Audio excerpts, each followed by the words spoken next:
साक्षात्कार का अवसर मिला है, उन सभी को भी जिला प्रशासन की तरफ से बहुत-बहुत बधाई। जब फरवरी में सर आदरणीय जनजातीय मंत्री श्री अर्जुन बामनिया जी नाथद्वार आए थे, तब आपके द्वारा एक था कि एक जो बच्चे हैं, बहुत से ऐसे बच्चे हैं जिनको कि निःशुल्क कोचिंग की सुविधा प्राप्त नहीं हो रही है, और कोचिंग ना मिलने के कारण वो लोग जो है कहीं न कहीं राज्य स्तर पे या राष्ट्रीय स्तर पे कम्पीट नहीं कर पा रहे। तो उस समय भी एक निःशुल्क कोचिंग की हम लोगों ने शुरुआत की थी, जिसमें 700 लोगों ने रजिस्टर किया था, पर वो कोविड के कारण अनफॉर्चुनेटली वो 1 महीना ही कोचिंग चल पाई थी और हमें बहुत अच्छा रिस्पॉन्स मिला था। तो जो अब, क्योंकि अब उसकी जो एग्जाम की जो सेकंड स्टेज आ गई है, तो हमारे लिए बहुत खुशी की बात है। हमारे जो एसीओ साहब हैं, वो एक टीचर हैं, काफी लंबे समय तक उन्होंने अपने टीचर के रूप में अपनी सेवाएं दी हैं, और उनको पढ़ाने का भी शौक है। और मैं सभी अभ्यर्थियों को बताऊं कि वो खुद पिछले कई सालों से जो हमारे इंटरव्यू बोर्ड होते आए हैं, विभिन्न कोचिंग वालों के, इवन दिल्ली में भी जो हमारी बड़ी-बड़ी कोचिंग है, तो वो दिनेश जी को इंटरव्यू बोर्ड के लिए बुलाते हैं। तो इसलिए सभी जितने भी अभ्यर्थी हैं, और इसी के साथ कुछ पुराने सर आरपीएससी के चेयरमैन, मेंबर्स, तो उन लोगों को भी हम वीसी के माध्यम से इन लोगों से कनेक्ट करेंगे, और उन लोगों के साथ वार्तालाप करने का इन लोगों को मौका मिलेगा।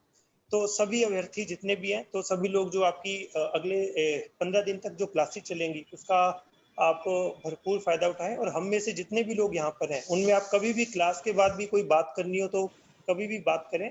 और जस्ट मैं एक चीज आपको बताना चाह रहा हूँ कि अब जो आपका साक्षात्कार की है, वो आपकी नॉलेज की टेस्टिंग नहीं है। आपकी नॉलेज जो थी उन्होंने वो मेंस एग्जाम में टेस्ट कर ली।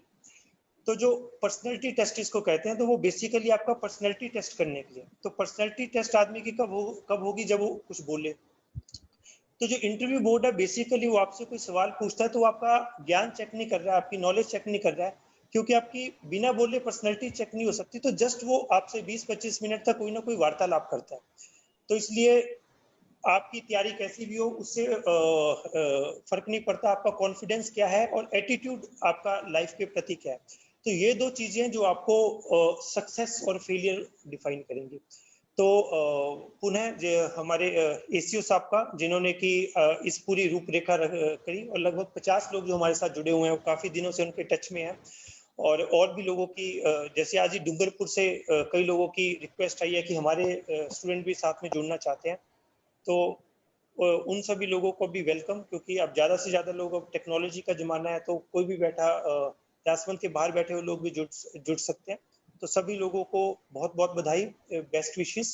और पुनः हमारे मुख्य अतिथि महोदय का धन्यवाद कि उन्होंने आज इस कार्यक्रम के लिए समय दिया, और जो हमारे अभ्यर्थी है, जो आज आपसे गाइडेंस लेने के आए हैं, उनको सुनने का समय दिया। धन्यवाद। Thank you. आदरणीय जिला कलेक्टर महोदय का बहुत बहुत आभार। आपके आशीर्वचन से आरएस अभ्यर्थी निस्संदेह लाभान्वित हुए होंगे सर, और आपकी प्रेरणा से ये जल्दी ही आरएस बनेंगे और राजसमंद जिले में ही ज्वाइन करेंगे, और आपकी प्रेरणा से अच्छा काम भी करेंगे।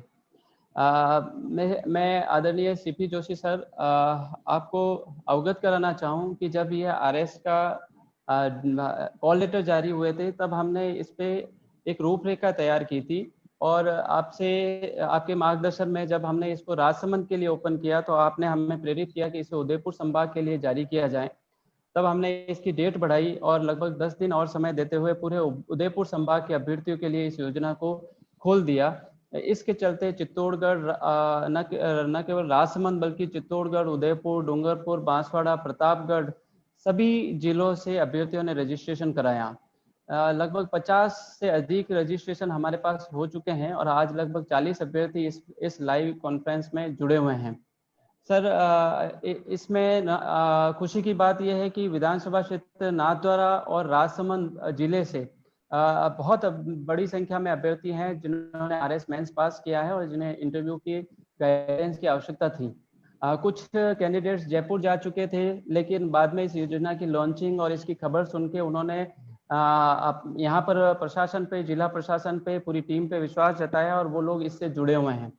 सर, मुझे बताते हुए ये भी खुशी हो रही है कि हमारे पास में एक लंबा चौड़ा पैनल है, एक्सपर्ट की एक लंबी टीम है, जो निस्संदेह पूरे राजस्थान में एक ही मंच पर उपस्थित नहीं होती हैं। और इस योजना में हमने प्रयास किया है कि पैनल को 4 कैटेगरी में बांटें। एक वो एक्सपर्ट होंगे जो आरपीएससी इंटरव्यू बोर्ड में मेंबर और चेयरमैन के नाते रहे हैं, जिनमें BM शर्मा जी हैं, ललित पंवार सर हैं, कन्हैयालाल जी बैरवा जी हैं, जिनसे मैंने रिक्वेस्ट की है और उन्होंने अपना समय देने के लिए भी सहमति प्रदान की है। दूसरे पैनल में सर उन प्रशासनिक अधिकारियों को रखा है जिन्हें लंबा चौड़ा अपना प्रशासनिक अनुभव रहा है और जो RS रहते हुए IAS की पोस्ट पर जाकर बाद में रिटायर्ड हुए हैं। तो ऐसे रिटायर्ड IAS से भी मैंने संपर्क किया है, उनसे भी आग्रह किया है, रिक्वेस्ट की है और उन्होंने भी अपना समय इस योजना के लिए दिया है। पहले जब मैं डूंगरपुर में था तो डूंगरपुर जिला कलेक्टर महोदय आदरणीय SK सोलंकी जी, उन्होंने बहुत इंटरेस्ट लिया है। इसी तरह से रिटायर्ड IAS जोधावत जी जो झालावाड़ कलेक्टर थे, उन्होंने इंटरेस्ट लिया है। इस तरह से एक IAS और RS की जो एक्सपर्ट हैं उनकी एक लंबी चौड़ी लिस्ट भी हमारे पास में है, जिन्होंने अपनी हमारी रिक्वेस्ट सुनते हुए सहमति प्रदान की है। सर इसमें हमने RS टॉपर्स को भी शामिल किया है। 2012 बैच की राधिका जी और 2016 बैच के भवानी सिंह जी, उनसे मेरी बात हुई है, वो भी इन अभ्यर्थियों को संबोधित करेंगे। साथ में सर IAS टॉपर जो अभी गंगानगर CO लगे हुए हैं, टीना मैडम से भी बात हुई है, अथर जी से भी बात हुई है, जो फर्स्ट और सेकंड नंबर पे रहे हैं UPSC में, वो भी इन अभ्यर्थियों को संबोधित करेंगे और अपना समय देंगे। उन्होंने भी हमारी रिक्वेस्ट को स्वीकार किया है। सर पैनल के तीसरे चरण में हमने उन व्यक्तियों को रखा है जो कहीं ना कहीं एकेडमिक एक्सपर्ट रहे हैं। वो यूनिवर्सिटी के रिटायर्ड प्रोफेसर या अभी यूनिवर्सिटी में काम कर रहे हैं। उनमें NK उपाध्याय जी हैं, संजय लोढ़ा सर हैं उदयपुर यूनिवर्सिटी के, मेरे गुरुजी अरुण चतुर्वेदी जी हैं और एक लंबी लिस्ट इसमें भी हमारे पास में है और सभी ने खुशी इस रिक्वेस्ट को स्वीकार किया है और इस योजना में वो एक सदस्य के रूप में जोश खरोश के साथ में शामिल होने के लिए आतुर हैं। और चौथा सर पैनल उन लोगों का बनाया है जो प्रोफेशनल हैं और दिल्ली के मुखर्जी नगर में या जयपुर में कोचिंग सेंटर में लगातार लंबा अनुभव रखते हैं पढ़ाने का। उन लोगों से, उन एक्सपर्ट से, प्रोफेशनल एक्सपर्ट से संपर्क किया है, उनसे रिक्वेस्ट की है और उनमें से काफ़ी लोग इसमें सहमत भी हुए। आदरणीय विधानसभा अध्यक्ष महोदय, हमने इस योजना की रूपरेखा में सेकंड चरण में ये रखा है कि प्रत्येक अभ्यर्थी के साप्ताहिक ऑनलाइन क्लासेस करवाने के बाद में कुछ ऑफलाइन और कुछ ऑनलाइन इंटरव्यूज आयोजित किए जाएंगे। उनमें प्रत्येक कैंडिडेट के 5 इंटरव्यू ऑनलाइन करेंगे और जो उनकी डायरी है उसमें उनकी कमियों को लगातार नोट करते हुए फिर बाद में जब RPSC फाइनल डेट डिक्लेयर करती है उस समय आवश्यकता के अनुसार और परिस्थितियों के अनुसार कोविड को ध्यान में रखते हुए कुछ इंटरव्यूज ऑफलाइन भी आयोजित कराने का विचार है और बाद में अगर परिस्थितियां अनुकूल हुई तो हम यहाँ पर पैनल बनाकर सभी को एक साथ में उसी तरह का वातावरण देते हुए RPSC के उस साक्षात्कार बोर्ड के सामने जिस तरह से प्रेजेंट होना चाहिए उस एक्चुअलिटी को से रूबरू कराएंगे और उन्हें बिल्कुल वैसा ही महसूस कराने का प्रयास करेंगे। तो मैं अधिक समय नहीं लूँगा सर। आप सम्मानित यहाँ पर विराजे हैं तो मेरे आपसे निवेदन है कि सर हमारे सभी सदस्यों को, जो अभ्यर्थी हैं, जो RS बनने के लिए बड़ी लगन और लगाव के साथ में मेहनत करने के लिए तैयार हैं, वो आपको सुनने के लिए बेताब भी हैं। तो मैं आपसे आग्रह करता हूँ, रिक्वेस्ट करता हूँ सर, आप अपना आशीर्वचन प्रदान कराएं। राजसमंद के जिलाधीश ji, CEO madam, ACO doctor Dinesh ji, Ojha ji, SDM Nathdwara और सारे जो हमारे अभ्यर्थी हैं, उन सबको मेरी तरफ से बहुत बहुत शुभकामनाएं। सबसे पहले तो मैं जिलाधीश महोदय दिनेश जी और मैं आपको बहुत बहुत धन्यवाद देता हूं कि आपने एक अच्छा प्रोग्राम कंसीव किया। कोचिंग की महत्ता को सभी जानते हैं और कोचिंग प्रोफेशनल जो लोग चलाते हैं उस तरह की कल्पना को साकार करने के लिए राजसमंद जिलाधीश महोदय के नेतृत्व में आपने जो प्रयास किया उसके लिए भी आपका बहुत बहुत साधुवाद। किसी भी लक्ष्य को प्राप्त करने के लिए जो हमारी तैयारी है वो बहुत महत्वपूर्ण भूमिका निभाती है और उस दृष्टि से जैसा अभी जिलाधीश महोदय ने कहा कि जितने भी हमारे RS के जो रिटर्न पास करने वाले साथी हैं उन्होंने अपने नॉलेज को तो ये बता ही दिया और इसी कारण वो एलिजिबल हुए हैं इंटरव्यू देने के लिए। इसलिए अब जो मोटा प्रश्न इस बात का है कि वो आने वाले समय में किस विश्वास के साथ इंटरव्यू को फेस कर सकते हैं। इसलिए मोटे पर्सनालिटी का जो रिफ्लेक्शन है वो इस बात पे होगा कि किस विश्वास के साथ वो प्रश्नों का जवाब दें जिससे ये परिलक्षित हो सके कि वो एक कॉम्पिटेंट एडमिनिस्ट्रेटर बन सकेंगे।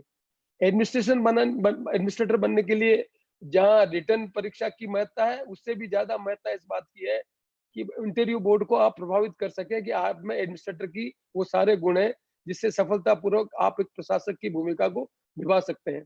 उन अनुभवों के लिए जिस तरह की अभी डॉक्टर दिनेश जी ने व्यवस्था बताई कि आपने एक्सपर्ट को इसमें रोप इन किया है, जो पुराने आरपीएससी के चेयरमैन है उनको रोप इन किया है, ब्यूरोक्रेट्स को रोप इन किया है, आप स्वयं जितने भी हमारे अधिकारी हैं वो भी आरएस का इंटरव्यू देकर ही आप इस स्थान पर पहुंचे। इसलिए जितना अनुभव आपका इंटरव्यू का है, वो अनुभव हमारे जो नए विद्यार्थी हैं उनको इस बात के लिए प्रेरित करेगा कि किस विश्वास के साथ हम अपना इंटरव्यू दें और अपने लक्ष्य को प्राप्त कर सकें। मैं पसंद करूंगा कि मुझसे ज्यादा प्रश्न करें। इसलिए जैसी विस्तृत आपने चर्चा की है, मैं आशा करता हूं कि आने वाले 15 दिन में जितने भी हमारे अभ्यर्थी हैं, आपके जो अलग अलग सेशन है, जिन जिन एक्सपर्ट्स को आपने रोप इन किया है, उन सब के अनुभवों का लाभ लेकर विश्वास के साथ इंटरव्यू में जाएंगे और एक सफल आरएस ऑफिसर के रूप में इनका सिलेक्शन होगा, ऐसी मैं उनसे आशा करता हूं। एक बार मैं पुनः उनके उज्जवल भविष्य की कामना करता हूं और आशा करता हूं कि आने वाले समय में एक प्रशासक के रूप में अपनी भूमिका का निर्वहन करेंगे और प्रदेश को आगे बढ़ाने में अपनी भूमिका का महत्वपूर्ण योगदान देंगे। एक बार मैं पुनः सभी अभ्यर्थियों को बहुत बहुत साधुवाद, हमारे जिलाधीश महोदय और जितने अधिकारियों ने इस प्रोग्राम को कंसीव किया उनको बहुत बहुत धन्यवाद। डॉक्टर दिनेश जी आपको बहुत बहुत धन्यवाद इस बात के लिए। और ये मेरे मन में कल्पना रही है कि हमारे इलाके में जो जहाँ पर पिछड़ा इलाका है वहाँ ज्यादा से ज्यादा प्रशासक निकले तो वो अच्छे रूप में हमारे इलाके की समस्याओं का निराकरण कर सकते हैं।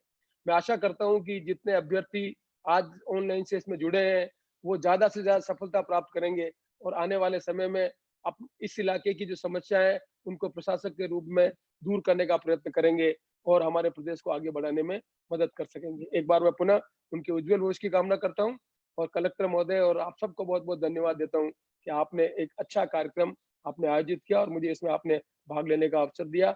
मैं पुनः सभी अभ्यर्थियों के सफलता की कामना करता हूँ। बहुत बहुत धन्यवाद। आदरणीय सर, सभी अभ्यर्थी बेचैन है इस बात को सुनने के लिए कि एक सफल अधिकारी में कौन कौन से गुण होने चाहिए। वो आपसे आपके अनुभव से ये जानना चाहते हैं कि उनमें अभी उनके पास एक लंबा समय है सर, जब तक ये आरपीएससी वापस से इनको कॉल करती हैं इंटरव्यू के लिए, तब तक ये अपनी पर्सनल टीम को डेवलप कर सकते हैं और वो सारे बातें, वो सारे ह्यूमन लाइफ क्वालिटीज़ अपने में उतार सकते हैं। तो आपसे निवेदन है सर कि आपके लंबे चौड़े अनुभव के साथ में आप अपने विजन से इनको ये बताएं कि आप जब अपनी नज़र से ऑफिसर को देखते हैं तो आप क्या उम्मीदें उनसे करते हैं कि एक ऑफिसर में ये चीज़ें होनी चाहिए। ये प्रश्न सर मेरे लिए भी हैं और सभी जो सोशल मीडिया प्लेटफॉर्म से जितने भी अधिकारी भी देख रहे हैं उनके लिए भी हैं कि एक विधानसभा अध्यक्ष अधिकारियों से क्या चाहता है, अधिकारियों से के लिए क्या उम्मीद है और अधिकारियों को किस रूप में देखना चाहता है। मैं एक विधायक भी रहा, मंत्री भी रहा और आज विधानसभा का अध्यक्ष। और विधानसभा अध्यक्ष के रूप में मुझे वहां पर ये देखने का अवसर मिलता है कि सरकार जो काम करती है, जिसमें मंत्री अपने ब्यूरोक्रेट्स के माध्यम से अपने विभाग को चलाते हैं, उनके संबंध में मेरी अवधारणा अलग तरह की। एक एमएलए के रूप में एडमिनिस्ट्रेशन के साथ आपका जो इंटरेक्शन है वो अनुभव दूसरा होता है। एक मंत्री के रूप में आपका इंटरेक्शन है वो दूसरा अनुभव होता है। और आज मैं जिस जगह पर बैठा हुआ हूँ उस जगह पर मेरा अनुभव यह है कि एक मंत्री किस तरह से ब्यूरोक्रेट से सफलतापूर्वक कार्यक्रम ले सकता है। इसलिए यदि मुझे आप ब्यूरोक्रेट्स के बारे में पूछेंगे, अच्छा है आप अपना अनुभव मेरे से बताएं कि मैं एज एमएलए के रूप में हमारे एसडीएम साहब से इंटरेक्ट करता हूँ, कलेक्टर साहब से इंटरेक्ट करता हूँ और एक विधानसभा अध्यक्ष के रूप में वो मुझसे इंटरेक्ट करते हैं, तो उनके अनुभव से अभ्यर्थी ज्यादा प्रेरित होंगे। मैं जब पहली बार एमएलए बना था तब मेरे मन में एक कल्पना थी कि जो मेरे इलाके के एडमिनिस्ट्रेटर है वो जन समस्याओं का निराकरण करने के लिए अपने आप को समर्पित करें। और ये बड़ा कठिन काम है क्योंकि आपको जन आकांक्षाओं को पूरा करना है और जन आकांक्षाओं को पूरा करते समय आपकी जो जिम्मेदारी, उस जिम्मेदारी को निर्वहन करने में वित्तीय संसाधनों की बाध्यता होती है। जनता इस बात को नहीं समझती है कि वित्तीय संसाधनों की का डिवोल्यूशन कैसे होता है। मैंने एक उदाहरण दिया, जब मैं पहली बार एमएलए बना था तब मैं गया था गांव गांव में। गांव गांव की जो पानी की टंकी है, उस पानी की टंकी के पास में हमारे अनुसूचित जाति के भाइयों का मकान है। 1000 फीट का भी पाइप वहां पर नहीं होगा जिससे उन लोगों को पानी की व्यवस्था कर सके। जब मैंने पहली बार कहा कि मैं इस समस्या का समाधान करूंगा, तब मुझे पहली बार पता लगा कि पीएचडी के एईएन एक्शन के पास कितनी वित्तीय पावर है।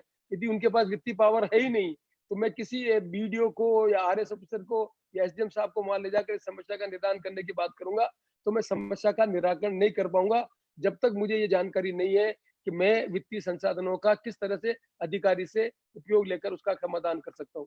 इसलिए जो पॉलिटिशियन है उस पॉलिटिशियन का इंटरेक्शन ब्यूरोक्रेट से अलग अलग है। मेरा अनुभव ये कहता है कि यदि जनप्रतिनिधि वित्तीय संसाधनों के संबंध में जानकारी रखता है तो वो प्रभावशाली ढंग से अपने अधिकारी के द्वारा जन समस्याओं का निराकरण कर सकता है।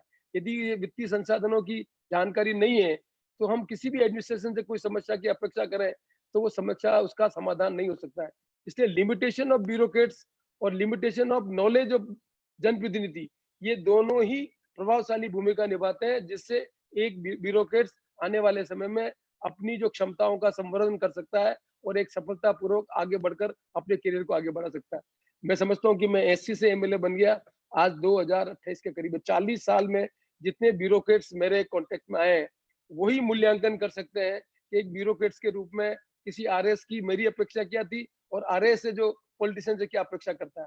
पर जो नौजवान जितने भी आज साथी है जो इंटरव्यू देने जा रहे हैं उनको मैं कहना चाहता हूँ एक व्यवस्था एक चीज को जरूर विश्वास में रखें, नियम और कानून के अंतर्गत जो काम हम कर सकते हैं उस काम को हमें करने में कोई कंजूसी नहीं रखनी चाहिए।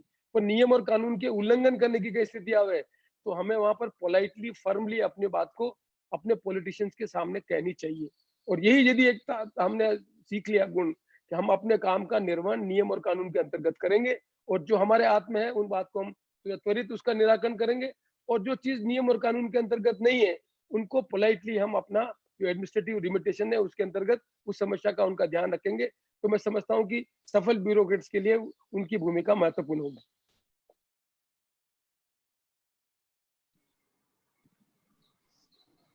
सर आपका आदेश हो तो अब क्वेश्चंस के लिए मैं सभी अभ्यर्थियों के लिए खोल दूं सर। मुझे यही पसंद है, ज्यादा क्वेश्चन Yes, पूछेंगे तो मैं अगले तो सभी अभ्यर्थियों से आग्रह है एक एक करके अपना क्वेश्चन पूछें, सर के सामने रखें।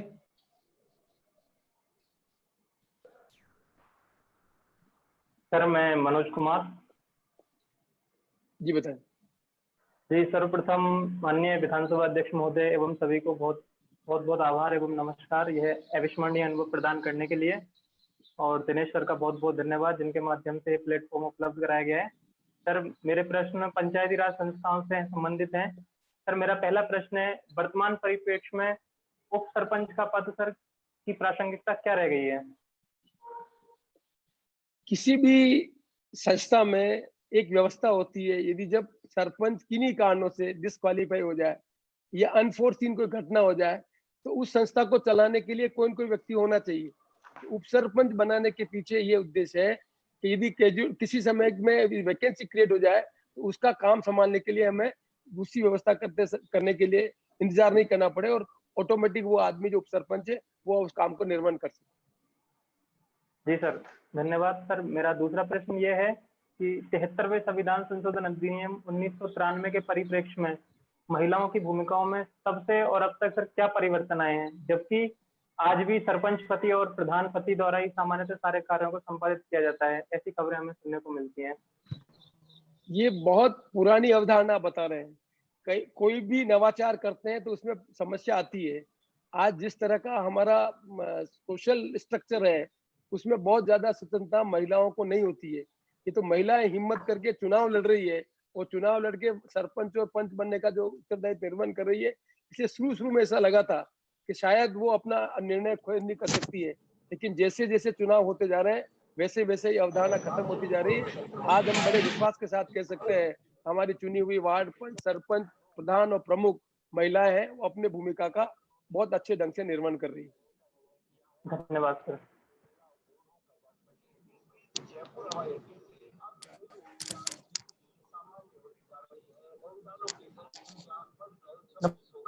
नमस्कार सर।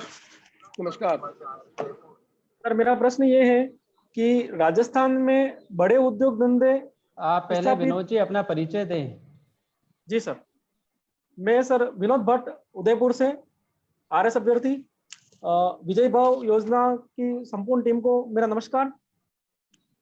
सर मेरा प्रश्न ये है कि राजस्थान में बड़े उद्योग धंधे स्थापित नहीं हो पाए हैं या अगर हुए तो अभी तक सफल नहीं हो पाए, इनके पीछे प्रमुख कारण क्या है?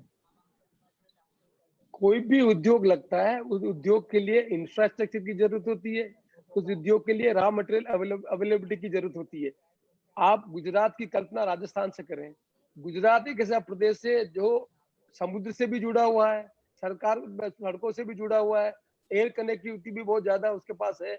उस दृष्टि से हम देखें तो ज्योग्राफी दृष्टि से राजस्थान बहुत बड़ा है, लेकिन राजस्थान बड़ा होने के बाद जो हमारी इंफ्रास्ट्रक्चर की आवश्यकता है, वो समय धीरे धीरे हम उसको प्राप्त करते जा रहे हैं। इसलिए आप देखेंगे कि बड़े बड़े उद्योग राजस्थान में कहाँ है, बड़े बड़े उद्योग राजस्थान में दिल्ली के पास है। आज एनसीआर का जो कॉन्सेप्ट है उसमें जाकर देखेंगे तो आपको दिल्ली के नजदीक जो हमारा डिस्ट्रिक्ट है अलवर, वहाँ सबसे ज्यादा आपको औद्योगिकरण मिलेगा।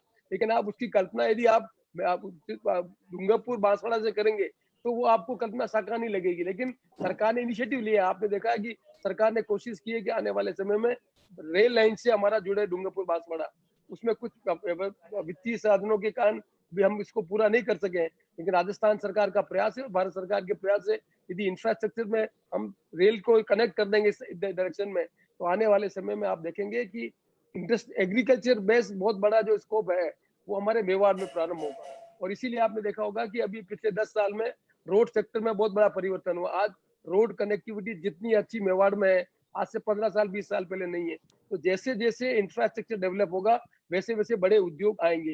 हिंदुस्तान जिंक आया वहां पर, तो हिंदुस्तान जिंक इसलिए नहीं आया कि वहाँ इंफ्रास्ट्रक्चर था, हिंदुस्तान जिंक इसलिए आया कि वहाँ नेचुरल डिपॉजिट अवेलेबल था। तो रॉ मटेरियल की अवेलेबिलिटी जो होती है वो उद्योग को स्थापित करने में बड़ी भूमिका निभाती है। राजस्थान में तेज गति से सड़कों का जाल बिछ रहा है, रेल लाइन का बड़ी लाइन आ रही है, बिजली के संदर्भ में हम इंडिपेंडेंट हो रहे हैं। ये सब इंडिकेटर है कि आने वाले समय में हमारे यहाँ भी बड़े उद्योग लगेंगे। जी सर, धन्यवाद। दूसरा प्रश्न मेरा सर ये है कि राजस्थान में स्वास्थ्य सेवाओं को और बेहतर कैसे बनाया जा सकता है? अभी जो कोविड आया उसके बाद आपने देखा होगा कि राजस्थान सरकार ने बड़े लेवल पर प्रयत्न किए हैं। अभी सरकार ने एक नई घोषणा की, हर विधानसभा क्षेत्र में एक सीएससी को हम इक्विप्ड करेंगे। इसका मतलब एक सीएससी में वो सारा इंफ्रास्ट्रक्चर उपलब्ध होगा जो वहाँ की आवश्यकता को पूरा कर सकेगा। अब आईटी का जमाना आ गया है, धीरे धीरे उस सीएससी को हम आईटी के माध्यम से जो हमारे बड़े शहर के हॉस्पिटल है उनसे लिंक करेंगे, उनके जो एक्सपर्ट है उनके साथ उनको सर्विसेज रेंडर करेंगे। तो मैं समझता हूँ कि आने वाले समय में जिस तेज गति से कोविड के कारण हम नीचे इंफ्रास्ट्रक्चर खड़ा कर रहे हैं, वो इंफ्रास्ट्रक्चर आने वाले समय में हमारे यहाँ जो हेल्थ के संबंध में आपकी कल्पना है वो अच्छा स्ट्रक्चर आपको नजर आएगा। जी सर, धन्यवाद। अगला प्रश्न करें। जी सर, नमस्ते। नमस्ते जी, सर बोले। मैं आशा द्वारा फ्रॉम नाथद्वारा। सर मेरा प्रश्न यह है कि हाल ही में दल बदल से संबंधित कानून में जो उठापटक चली, तो क्या हम कह सकते हैं कि इसमें कहीं ना कहीं कमियां हैं या इसे सही से इम्प्लीमेंट नहीं किया गया, और वर्तमान में इसको सुधारने हेतु क्या क्या प्रयास किए जा सकते हैं? दल बदल कानून को ठीक ढंग से समझने की आवश्यकता है। दल बदल कानून में जो इंटरप्रिटेशन है वो स्पीकर का और इंटरप्रिटेशन ऑफ जुडिशरी का, उनके बीच में कुछ अभी आपको ऐसा लगता है कि हम इस कानून को ठीक ढंग से अभी लागू नहीं कर पा रहे हैं। ये बात सही है कि ये सुप्रीम कोर्ट के जितने फैसले हुए हैं उसमें उन्होंने ये कहा है कि एंटी डिफेक्शन के बारे में स्पीकर की जो रूलिंग है वो फाइनल है, लेकिन क्वाजी जुडिशरी रोल होने के कारण सुप्रीम कोर्ट को रिव्यू करने का भी अधिकार है। इसमें जैसे मेन प्रश्न ये आ रहा है इसमें कि एंटी डिफेक्शन में एक क्लास लिखा हुआ है कि कोई आदमी वॉलेंटियर पार्टी छोड़ता है तभी वो डिस्क्वालीफाई होता है, और दूसरा क्लास इसमें लिख रखा है कि पार्टी का व्हिप का पालन नहीं करे तो भी डिस्क्वालीफाई होता है। अब जो पहला जो बिंदु लिख रखा है जिसमें लिख रखा है कि कोई आदमी पार्टी को छोड़े तो डिस्क्वालीफाई हो जाता है, अब ये पार्टी छोड़ने की जो प्रक्रिया है उसमें सुप्रीम कोर्ट के निर्णय इस तरह के हैं। इसका मतलब ये नहीं कि केवल मात्र त्याग पत्र देने से ही पार्टी छोड़ रहा है, वो उसका जो इंडिकेशन है, उसका व्यवहार है, वो जिस तरह का कृत्य कर रहा है वो इंडिकेट करे कि वो पार्टी छोड़ना चाहता है, तब भी स्पीकर उसको डिस्क्वालीफाई कर सकता है। ऐसे कुछ विधानसभा के अध्यक्षों ने निर्णय किया जिसको सुप्रीम कोर्ट ने अपील किया था। इसलिए हमको लगता है कि हम इस दल बदल के संबंध में जो अलग अलग निर्णय आ रहे हैं उससे लोगों के बीच में भ्रम है, क्योंकि जो पहला एक्शन है उसमें जो है वो ये है कि आप इंटेंट हो, आप ये काम करना चाहते हो तो आपको डिस्क्वालीफाई कर सकता है स्पीकर। और दूसरा वाला क्लास जब आप व्हिप को फ्लाउट करते हो तब आपको जो डिस्क्वालीफाई कर सकता है। पहले एक्शन में वो आदमी डिस्क्वालीफाई होता है तो विधानसभा में वोट नहीं डाल सकता। दूसरे वाले प्रोविजन में आदमी फ्लॉट करता है पर पार्टी के खिलाफ वोट डाल देता है तो उसका वोट तो काउंट हो जाता है, तो उसके बाद आप उसको पनिश करते हो तो उसका कोई इम्पैक्ट नहीं होता। ये इस तरह के जो निर्णय आ रहे हैं उस निर्णय को इससे ये चर्चा चल रही है और चर्चा हमने भी की है विधानसभा के अध्यक्ष के प्लेटफॉर्म पर। इस पर रिव्यू किया जाना चाहिए कि क्या दल बदल के संबंध में जो ये जिस तरह की स्थितियां बनी है उसके संबंध में नए कानून के संबंध में कोई विचार किया जाना चाहिए। सुप्रीम कोर्ट ने स्वयं ने कहा है कि इस बारे में कोई नया निर्णय किया जाना चाहिए। मैं समझता हूँ कि इस समय रहते हुए इसके संबंध में सब राजनीतिक पार्टी चर्चा करेगी और कोई अच्छा कानून आएगा।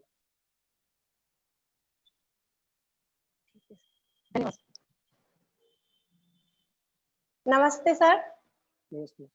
मैं उदयपुर जिले से चंदा कौर गोहिल सर, आरएस अभ्यर्थी। सर मेरा क्वेश्चन, हेलो। हाँ जी बोले। हाँ सर, मेरा क्वेश्चन ये था कि यदि विधानसभा अध्यक्ष सदन के किसी सदस्य की सदस्यता समाप्त कर देते हैं तो क्या हाई कोर्ट या फिर सुप्रीम कोर्ट इसके विपरीत फैसला दे सकती है?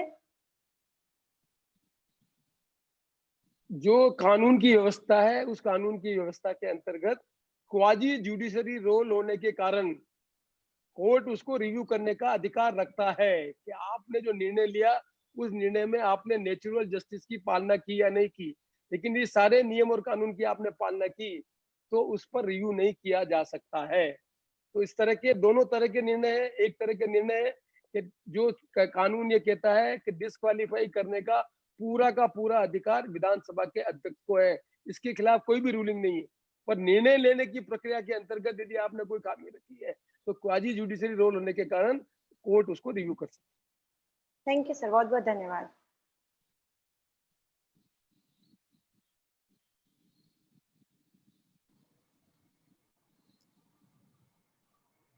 कोई और अपना प्रश्न पूछे। नमस्कार सर। जी नमस्कार माननीय स्पीकर सर। आवाज नहीं आ रही है। बोले। नमस्कार स्पीकर सर, मेरा नाम सुमित जैन है। मैं नाथद्वारा का रहने वाला हूँ। सर विजय कार्यक्रम के लिए सर आपका और समस्त राजस्थान टीम का बहुत बहुत अभिवादन। सर मेरा सवाल आपसे थोड़ा व्यक्तिगत है। सर जो आपने संपूर्ण कार्यकाल में विभिन्न पदों पर रहे हैं और एक टाइम पे आप सुमित जी आपकी आवाज सही नहीं आ रही है। आप शायद कवरेज में नहीं है। आवाज साफ कर रहा है। सुमित जी आवाज नहीं आ रही है आपकी। जी हाँ सर बोलिए सुमित। हाँ बोलिए। सर मेरा सवाल माननीय स्पीकर सर से। हेलो। हाँ जी बोले। आपकी आवाज सही नहीं आ रहा। आप हेडफोन लगाएं, एक बार हेडफोन लगा के बात करें।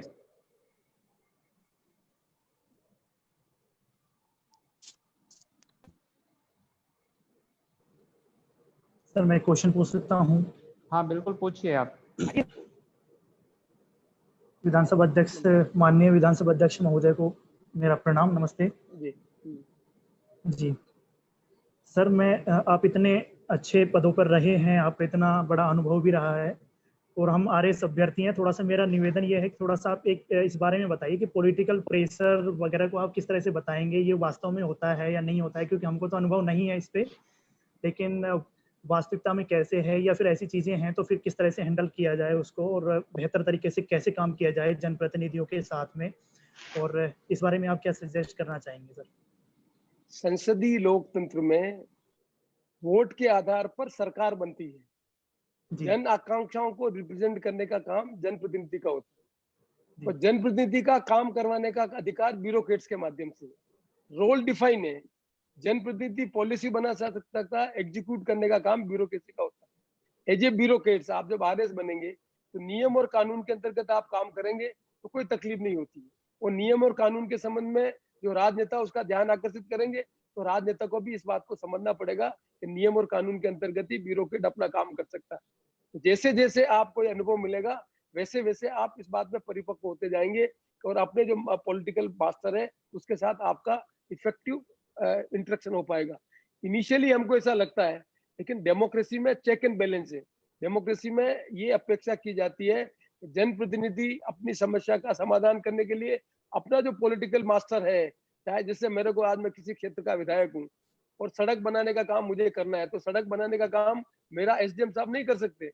उस सड़क के लिए मेरे को पीडब्ल्यूडी मंत्री के पास जाना पड़ेगा। पीडब्ल्यूडी मंत्री के नीचे हमारा जो विभाग के वहाँ एईएन, एक्शन, एससी है, उनसे सड़क बनाकर उसका एस्टिमेट बनाकर वहां से सैंक्शन कराना पड़ेगा। वो जब सैंक्शन हो पाएगी तब सड़क बन पाएगी। यदि ये जानकारी मुझे नहीं और मैं एसडीएम साहब से कहूँ कि सड़क बननी चाहिए, तो वो एसडीएम साहब सड़क नहीं बना सकते। तो ये जनप्रतिनिधि और ब्यूरोक्रेट्स जो उनकी रोल डिफाइन है, तो जैसे जैसे रोल डिफाइन के बारे में आपको अनुभव होता जाएगा, वैसे वैसे आपको प्रेशर का आपको कोई तकलीफ नहीं आएगी। प्रेशर जब होता है जब हम खुद इग्नोरेंट हो और जनप्रतिनिधि इग्नोरेंट हो। मैं समझता हूँ कि जैसे जैसे आप सर्विस में आगे बढ़ेंगे, वैसे वैसे अपने नियम और कानून के अंतर्गत जो आपकी पावर है उसको समझेंगे और पोलाइटली अपने पॉलिटिकल मास्टर को आप इस बारे में ध्यान आकर्षित करेंगे, तो आपको पॉलिटिकल प्रेशर में कोई आपको जो दिमाग में है उस तरह की धारणा नहीं बनेगी। ये लोकतंत्र में यही एक तरीका है जिस तरीके से हमने 70 साल में देश को आगे बढ़ाया और भविष्य भी आगे बढ़ाएंगे। जी सर। सर मेरा एक निवेदन भी है कि सर पिछले 5 साल में आरएएस से रिलेटेड सर 2 भर्ती हुई हैं, तो इस बारे में हम तैयारी कर रहे हैं। तो हमारा निवेदन है सर, आप इतनी अच्छी जगह हैं तो प्लीज़ ये जो भर्ती प्रक्रिया है, क्योंकि आईएएस का हर साल एग्जाम हो रहा है सर, वास्तविकता यही है कि पिछले 10 साल में सिर्फ 4 बार एग्जाम हो पाए हैं आरएएस के, और वो भी कई बार विवादित रहे हैं। और अभी जो ये भर्ती है 2018 वाली, उसमें भी सर 3 साल हो गए हैं इसको, करीब 1 साल तो इसका मेंस का रिजल्ट रुका रहा। यूपी पीसीएस का देखो, उसका अच्छा पैटर्न चल रहा है सर, बहुत अच्छी बार हर साल भर में एग्जाम हो रहे हैं। यूपीएससी का हो रहा है पैटर्न, नो डाउट यूपीएससी का जैसे उससे भी बढ़िया पैटर्न अपने यहाँ पे अपनाया गया है। लेकिन सर कहीं कहीं कुछ ना कुछ समस्याएं हैं, और उसकी समस्याएं हमको उसका जो नतीजा है उसको सर एक अभ्यर्थी के रूप में हमको देखना पड़ता है। आप इतनी अच्छी जगह हैं सर, आप इसके लिए हमारे जो हृदय से आपसे प्रार्थना है कि आप प्लीज इसके लिए कुछ करें, ताकि हम जो अभ्यर्थी हैं उसको बेहतर अवसर मिल पाए। क्योंकि सर कोई बात नहीं है, जैसे 1000 वैकेंसी आती है हर साल, लेकिन वो 3 साल में प्रक्रिया पूरी हो पाती है। उसकी बजाय यदि हर साल और कम वैकेंसी आए वो कोई बड़ी बात नहीं, लेकिन एक सपना बना रहता है और वो लंबे समय तक एक अभ्यर्थी टूट जाता है जब बार बार कुछ उसके डेट्स आगे बढ़ती रहती हैं और बार बार समस्याएं आती रहती हैं। तो ये सर मेरा हृदय से मतलब नमन है, प्रार्थना है, प्लीज आप इस पर कुछ बताएं या फिर इसके लिए कुछ आप करें तो हमें बहुत अच्छा लगेगा सर। आपकी भावना अच्छी है। इस संबंध में कुछ नियम और कानून में परिवर्तन होने के कारण कोर्ट को इंटरवेंशन करना पड़ा। आशा करते हैं कि सरकार इस बात को एड्रेस करेगी, और जैसी आपकी भावना है यूपीएससी के एग्जाम होते हैं वैसे ही रेगुलर राजस्थान में आरएस के एग्जाम होने चाहिए, जिससे नौजवान पीढ़ी को एस्पिरेशन और उनका जो मन में जो भावना है वो बनी रह सके, और हम कह सके कि हर वर्ष हमारे यहाँ आरएस की वैकेंसी निकल रही है और नौजवान पीढ़ी उसमें कॉम्पीट कर अपनी क्षमता का प्रदर्शन कर सके। आपकी कंसर्न बहुत वैलिड है, इस संबंध में सरकार का ध्यान आता है। जी बहुत बहुत धन्यवाद सर, थैंक यू जी। Hello sir. नमस्कार सर। नमस्ते सर, विधानसभा अध्यक्ष महोदय को नमस्कार। नमस्कार सर, और जिला प्रशासन राजभवन टीम को भी सर नमस्कार सर। सर मेरा एक सवाल है, मैं प्रवीण कुमार मीणा सर उदयपुर जिले से बोल रहा हूँ। सर सवाल ये है, जनजातीय क्षेत्र में पैसा एक्ट पूर्ण रूप से लागू क्यों नहीं हो पा रहा है सर, ये मेरा प्रश्न। क्या आप दोबारा पूछिए। जनजातीय क्षेत्र में पैसा एक्ट पूर्ण रूप से लागू क्यों नहीं हो पा रहा है? पैसा एक्ट के संबंध में मीणा जी जनप्रतिनिधियों को जानकारी लेने की जरूरत है। पैसा एक्ट इसलिए लागू नहीं हो रहा है कि हमारे जनप्रतिनिधि नियम और कानून के अंतर्गत अपने जो अधिकार के बारे में जितना उनको काम करना चाहिए उतना काम नहीं कर सकते। मैं बड़े दुख के साथ कहना चाहता हूँ कि जो हमारे शेड्यूल एरिया में जो पैसा एक्ट का जो प्रोविजन है, आप जैसे नौजवान पीढ़ी के लोग यदि पैसा एक्ट के बारे में जानते हैं तो मुझे बहुत खुशी है। मैं चाहता हूं कि पैसा एक्ट की जानकारी आप ट्राइबल इलाके के ज्यादा से ज्यादा लोगों को दें, जिससे वो अपने अधिकार के बारे में उनका जो पैसा एक्ट के प्रोविजन है उसको लागू कर सके। पैसा एक्ट जब लागू हुआ था तो उसके अंदर ये प्रोविजन था कि एक लिमिटेड टाइम के अंदर आपको ये अमेंडमेंट करने थे। एक्साइज के संबंध में अमेंडमेंट करने थे, रेवेन्यू के संबंध में अमेंडमेंट करने थे, लैंड एलियनेशन के संबंध में अमेंडमेंट करने थे। ये सारे प्रोविजन पैसा एक्ट के अंतर्गत चुने हुए प्रतिनिधि को उन नियम और कानून में परिवर्तन करने का काम करना था। वो काम जिस ढंग से होना चाहिए वो नहीं हुआ। इसलिए हम आशा करते हैं कि आप जैसे ब्यूरोक्रेट हम जब बनेंगे तब पैसा एक्ट को सही ढंग से लागू करने का काम करेंगे, और पैसा एक्ट को सही ढंग लागू करने का काम चुने हुए जनप्रतिनिधि सरकार में दबाव बनाकर एक्ट में परिवर्तन करेंगे, तब प्रभावशाली ढंग से पैसा पूरे ट्राइबल इलाके में लागू हो सकता है। धन्यवाद सर। सर एक और सवाल सर, सर वर्तमान में बहुत सी शैक्षणिक तथा ऐतिहासिक संस्थानों के नामों में परिवर्तन किया जा रहा है, क्या ऐसा करना उचित है? लोकतंत्र में जो पार्टी जीत के आती है उनकी अपनी जन नेताओं के प्रति उनकी अपेक्षा होती है। हाँ ये सर। बात सही है कि जो भी पार्टी जीत के आती है वो अपने जन नेताओं को नाम पर कुछ चीज करना चाहती है। अब ये एक ऐसा प्रश्न है जिस प्रश्न पर राजनीतिक पार्टियों को विचार करना चाहिए कि क्या हम नाम बदले, नई नाम बदले, या हम उन योजनाओं का नाम बनाने के पीछे कोई नियम और कानून और आधार बनाए। इस संबंध में राजनीतिक पार्टियों को चर्चा करनी चाहिए, पर क्योंकि राजनीतिक पार्टी अपने नेता के प्रति समर्पित होती है, नेता अपनी पार्टी को आगे बढ़ाने का काम करता है, तो नेता की मेमोरी को स्थायी रखने के लिए ये नामांकन किया जाता है। धन्यवाद सर। Good evening sir.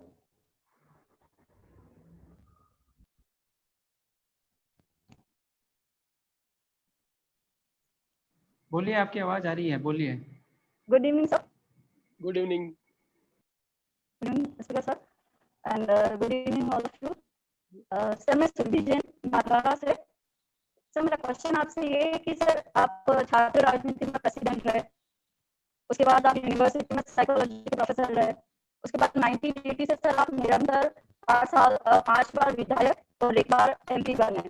तो सर आपकी निरंतर सफलता का राज क्या है, वो सर हम आपसे जानना चाहेंगे। मैं समझता हूं कि जो जिम्मेदारी मुझे दी उस जिम्मेदारी का ईमानदारी से निर्वहन करने का मैंने काम किया। एक विधायक के रूप में अपने क्षेत्र का विकास करने के लिए सरकार के जो मंत्री हैं, सरकार के जो अधिकारी थे, उनके सहयोग लेकर अपने क्षेत्र का विकास करने का काम करना। यदि मैं मंत्री बना तो मंत्री के रूप में मेरी जो जिम्मेदारी थी उस मंत्री के रूप में अपने जिम्मेदारी का निर्वहन करने का काम किया। मैं 2 ही छोटे उदाहरण देना चाहता हूँ। आपने देखा होगा कि नाथद्वारा की हर हेमलेट में जहाँ 50 घर की बस्ती है वहां पर राजीव गांधी पाठशाला हमने बनवाई। ये मैं जब पहली बार MLA बना तब मैं घूमा और देखा मैंने कि कितने छोटे बच्चों को चलने के लिए 3 किलोमीटर 4 किलोमीटर एक पंचायत की हेमलेट से आना पड़ता था। तब हमने पंचायत राज मंत्री बना तब पहली बार हमने कोशिश की कि हर हेमलेट में अंदर राजीव गांधी पाठशाला बननी चाहिए जो छोटे बच्चे को एसेसिबल बने। आज नाथद्वारा में हमने 250 से ज्यादा राजीव गांधी पाठशालाएं बनाई थी और उसको हमने पूरे ढंग से वहां पर बिल्डिंग बनवाई, पढ़ाने का काम किया। तो एक पूरे राजस्थान नाथद्वारा में आप जाके देखिए, हर जगह आपको एक छोटे बच्चों को पढ़ने की व्यवस्था करने का काम कर सकेगा। मैं भारत सरकार में मंत्री बना तब मेरे मन में कल्पना थी कि हमारे यहाँ रोड सड़कें बननी चाहिए, 4 लेन की सड़कें बननी चाहिए। आज आप उठा के देख लें, उदयपुर से नाथद्वारा है, नाथद्वारा से भीलवाड़ा जाए या हमारे दूसरे मेवाड़ के इलाके में जाए, तो हमने कोशिश की कि हमारे इलाके के अंदर कम से कम 4 लेन की सड़कें बननी चाहिए। जितना ट्रांसपोर्ट तेज गति से होगा, इंफ्रास्ट्रक्चर बढ़ेगा, वैसे वैसे डेवलपमेंट ठीक ढंग से होगा। मैं जब पहली बार MLA बना तब कोसीवाड़ा में पानी की समस्या थी, सेमा में पानी की समस्या थी, कूटवा में कुएं में उतरने के बाद लकड़ी की सीढ़ी लगाकर पानी कटोरी से भर के लाते थे। तब मैंने मन में कल्पना की थी कि बनास को रोका जाए, तो हमने कोशिश की चिकलवास का डैम बनाए, हमने कोशिश की बागेरी का डैम बनाए। आज कम से कम नाथद्वारा विधानसभा क्षेत्र के 200 से ज्यादा गाँव में पीने का पानी शुद्ध मिल रहा है, जो मिनरल वाटर से ज्यादा साफ पानी है। तो कोई भी काम जो मुझे करने का अवसर मिला उस काम को मैंने ईमानदारी से अपनी क्षमताओं का पूरा उपयोग लेकर ये काम किया, और शायद यही कारण है कि जनता ने मुझे अपने बार बार जनप्रतिनिधि रूप में चुनने का अवसर दिया। सर कभी कभी जीवन में ऐसा होता है, हम बहुत प्रयास करते हैं, सफलता के बहुत करीब होते हैं, लेकिन फिर भी हम असफल हो जाते हैं। जी सर, सुन पा रहे हैं सर आप? हाँ। सर आपके जीवन में भी ऐसा क्षण आया था जब आप सफलता के काफी करीब थे, फिर भी असफलता मिली थी, तो सर उस समय आपने क्या महसूस किया और उसके बाद फिर से आपने कैसे ऊर्जा के साथ शुरू किया, उसके बारे में जानना है सर। मैं एक उदाहरण देना चाहता हूँ, जिससे सभी लोग कहते हैं मैं 1 वोट से हार गया। मैंने उसको उस ढंग से लिया कि मैं अपनी तैयारी करके गया था, उसमें कुछ कमी रह गई। जब आप अपने बारे में खुद इंट्रोस्पेक्शन करेंगे, सही चीज कर, आप चुनाव लड़ने गए थे, चुनाव की पूरी तैयारी करके गए थे आप, फिर आप हार गए, तो आपको मानना चाहिए कि आपकी तैयारी में कुछ न कुछ कमी रह गई थी। उस कमी को आगे नहीं आने देंगे, ये मन में रखकर आप आगे बढ़ेंगे तो आपको कोई असफलता आपको निराश नहीं करेगी। हर असफलता आपको इंट्रोस्पेक्शन के लिए तैयार करती है। मैंने अपनी असफलताओं को सही ढंग से इंट्रोस्पेक्शन किया और उसको ओवरकम करने का काम किया। इसलिए मुझे सबसे ये कहना पड़ता है कि असफलता से निराश होने की जरूरत नहीं है। असफलता से इंट्रोस्पेक्शन करें, जो कमी रह गई उसको ओवरकम करने का काम करें और अपने लक्ष्य की तरफ बढ़ते रहें, तो कोई आपके लक्ष्य को आप प्राप्त करने में कोई आपको नहीं रोक सकता। गुड इवनिंग सर, मेरा नाम सुमित जैन है सर, मैं नाथद्वारा का निवासी हूँ। मेरा सवाल सर आपसे ये है कि सर जैसे आप निरंतर सर अपने जो पूर्ण कार्य क्षेत्र में विभिन्न भूमिकाओं में रहे हैं और एक समय में सर आपने मल्टीपल रोल्स का निर्वहन किया है और उसके साथ साथ सर आप पढ़ने में भी काफी रुचि रखते हैं। तो मेरा सवाल सर आपसे ये है कि हम अपने कार्य को करते हुए, अपने वर्क लाइफ को बैलेंस को रखते हुए अपने समय का समुचित प्रबंधन किस प्रकार से करें? लक्ष्य का निर्धारण आपके पास होना चाहिए, लक्ष्य के निर्धारण के लिए आपका कमिटमेंट होना चाहिए और आपको लक्ष्य को प्राप्त करने के लिए आपको क्या क्या आवश्यकता है। नाथद्वारा जैसे गांव से मैं पढ़ के निकला, नाथद्वारा में हायर सेकेंडरी स्कूल मैंने की, नाथद्वारा में मैंने हिंदी मीडियम से पढ़ाई की। मेरे जो टीचर थे उन्होंने मुझे गाइड किया कि भाई तुम स्टूडेंट लीडरशिप में भाग लेते हो तो तुम यहाँ से बाहर निकलो, बाहर जाके पढ़ाई करोगे तो तुम ठीक ढंग से काम कर सकोगे। मुझे वो एडवाइस काम की, मैं फर्स्ट ईयर में पढ़ने के लिए उदयपुर चला गया, जबकि नाथद्वारा में भी कॉलेज था।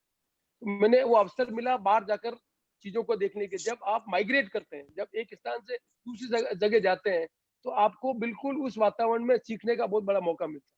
जब आप एक ही वातावरण में रहते हैं तो आपको एक इमोशनल सपोर्ट है। आज नाथद्वारा में आपके भाई हैं, आपके बहन है, आपके पेरेंट्स है, आपकी कोई भी समस्या होगी तो वो आपको मदद करने के लिए तैयार है। लेकिन आप नाथद्वारा से बाहर जाएंगे तो आपको लंबे समय तक किसी समस्या का समाधान करने के लिए न आपके पास आपका इमोशनल सपोर्ट होगा, न आपके ब्रदर होंगे, न माँ बाप होंगे, न मित्र होंगे। आपको नए वातावरण में नए लोगों के साथ डलना पड़ेगा। तो जब डलेंगे तो आपकी लर्निंग की क्षमता बढ़ेगी और लर्निंग की क्षमता बढ़ेगी तो आप अपने आप सफलता को प्राप्त कर सकेंगे। इसलिए हर समय में हमें ये लगन होनी चाहिए कि हम अपने लक्ष्य को प्राप्त करने के लिए जो अवसर मिल रहा है उस अवसर का लाभ उठा सकें और उसमें जो चीजें जरूरत है वो हम करने का काम करें। और सबसे अच्छा है यदि हमारे मन में जो एक्स्ट्रा टाइम है उस एक्स्ट्रा टाइम में यदि हम पढ़ने का शौक है, जितना ज्यादा हम पढ़ेंगे, अलग अलग विषयों के बारे में ज्ञान लेंगे, जितना हम लोगों जो हमारे अच्छे मित्र हैं उनके साथ बैठ के इंटरेक्ट करेंगे और अपने लक्ष्य को प्राप्त करने के लिए हम कमिटेड रहेंगे, तो मैं समझता हूँ कि समय का सदुपयोग हम ठीक ढंग से कर सकते हैं। वो हमें ही निर्णय करना पड़ेगा कि हम एक दिन में 24 घंटे हैं, कितने घंटे हमें पढ़ाई करनी है, कितने घंटे हमें रिग्रेशन में टाइम देना, कितने घंटे मित्रों के साथ बैठना है, ये हमें निर्णय करना पड़ेगा। और हम अपना टाइम ही इस तरह से कर लें कि हम ज्यादा समय एंटरटेनमेंट में खर्च कर देंगे तो पढ़ाई का काम नहीं कर सकेंगे। आज चैलेंज ज्यादा है, हमारे समय में चैलेंज कम था। आज आईटी के माध्यम से आपके पास मोबाइल है, उसमें दुनिया भर की सूचना पॉजिटिव भी अवेलेबल है, नेगेटिव भी उपलब्ध है। आप अपना समय यदि इसी में निकाल दिया तो आप लक्ष्य को नहीं प्राप्त कर सकेंगे। तो आज की नौजवान पीढ़ी के लोगों को सेल्फ रेस्ट्रेंट करने की बहुत बड़ी आवश्यकता है कि कैसे हम सेल्फ रेस्ट्रेंट रखकर अपनी क्षमताओं का उपयोग कर सके। ये जो मोबाइल में सूचना है वो हमारे को पहले उपलब्ध नहीं थी, आज उपलब्ध है। ये हमारे लिए एसेट है, ये हमारे लिए लायबिलिटी भी है।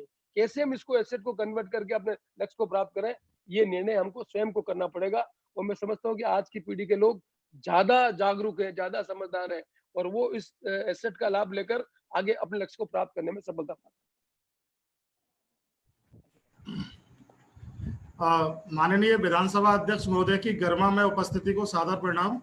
और राजसमंद प्रशासन के द्वारा जो भागीरथी प्रयास किए जा रहे हैं उनके लिए बहुत बहुत आभार। सर, मेरा प्रश्न यह है कि आप लंबे समय शिक्षक रहे, आप नई शिक्षा नीति को कैसे देखते हैं और इसमें क्या कमियां आप देखते हैं जिनको जो और एड्रेस की जानी चाहिए थी? सर देखिए, मैं अभी नई शिक्षा नीति के संबंध में कमेंट करने की हैसियत में नहीं हूँ। एक नया अल्टरनेट उन्होंने दिया है, अब ये नए अल्टरनेट के पॉजिटिव चीज भी आ सकती है, नेगेटिव चीज आ सकती है। जो चीजें उन्होंने सोच के की है, क्योंकि इसमें अलग अलग विद्वानों ने, शिक्षाविदों ने अपना इनपुट दिया है। हम आज की डेट में क्या है कि हमें प्राइमरी एजुकेशन हमारी लोकल लैंग्वेज में होगी, बिल्कुल ठीक है। अब हिंदुस्तान इतनी विविधता वाला देश है, इतनी विविधता वाले देश में हमने लोकल लैंग्वेज में हमने पढ़ाई की प्राइमरी अनुभव में, और वहाँ ड्रॉप आउट की रेट ज्यादा खत्म हो गई, तो फिर आगे आने वाला विद्यार्थी के साथ क्या व्यवस्था बनेगी? एक समय था जब हमने तीन भाषाओं का फार्मूला एडॉप्ट किया हमारे, इसका सीधा संबंध हमारे नेशनल इंटीग्रेशन के साथ भी है।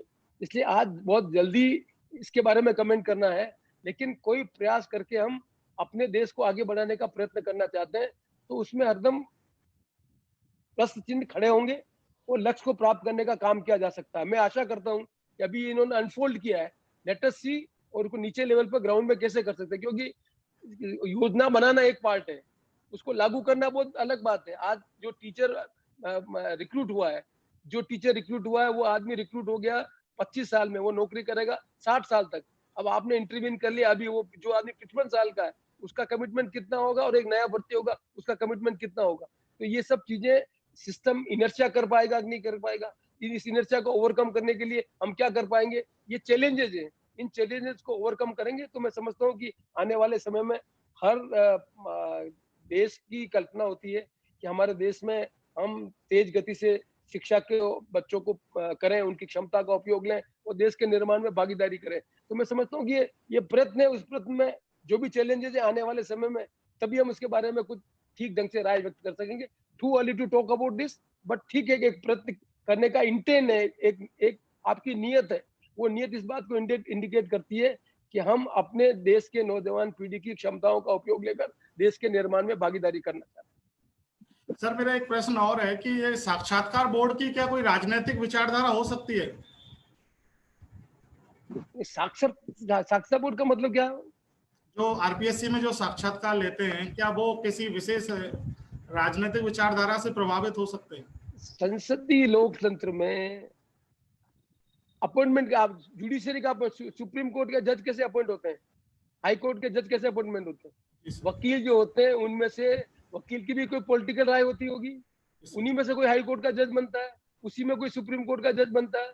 तो पॉलिटिकल सिस्टम में अपॉइंटमेंट जो सरकार रूलिंग पार्टी है वो अपॉइंटमेंट करेगी, पर जो आदमी जिस पद पर जाता है ये उस आदमी की जिम्मेदारी बनती है कि उस पद की गरिमा के अनुरूप अपने कर्तव्य का निर्वहन करे, तभी संसदीय लोकतंत्र मजबूत होगा। इसलिए हम आशा करते हैं कि किसी भी पार्टी की सरकार हो, किसी भी पार्टी को संस्था में नॉमिनेट करने का मौका मिले, लेकिन जो संस्था में नॉमिनेट वाला व्यक्ति है उसका भी कर्तव्य बनता है, उसका ये ड्यूटी बनती है कि जिस पद पर वो आया है उस पद की गरिमा के अनुरूप वो काम करे। बहुत बहुत धन्यवाद। नमस्कार सर, मेरा नाम विवेक गुर्जर है, मैं नाथद्वारा से हूँ। और सर्वप्रथम आपका बहुत बहुत धन्यवाद और आभार, और विजयी भव टीम का बहुत बहुत धन्यवाद और आभार, जिनके माध्यम से हमें आपसे इंटरेक्ट करने का यह अवसर प्राप्त हुआ है। सर, मेरा आपसे प्रश्न यह है कि जैसा हम जानते हैं कि संसदीय लोकतंत्र में जो सबसे बड़ी संस्थाओं में से एक है वह है विधानसभाएं और संसद।